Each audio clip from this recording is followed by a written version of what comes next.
कार्तिक पूर्णिमा रे आपण माने डंगा तो बसाउथिबे बट प्रथम थर ପାଇଁ कि एते सुंदर सुंदर डंगा आपण माने देखिबा को पाइबे भुवनेश्वर मौसीमा मंदिर पाखरे।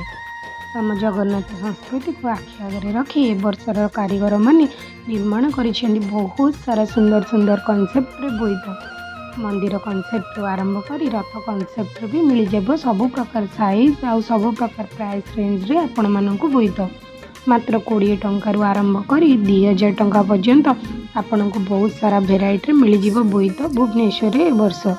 आपण माने कार्तिक पूर्णिमा को सेलिब्रेट करंती कि नहीं कमेंट सेक्शन में निश्चिंत जणाइबे।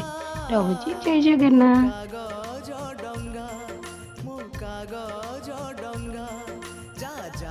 भासी भासी जा कागज डंगा भासी जा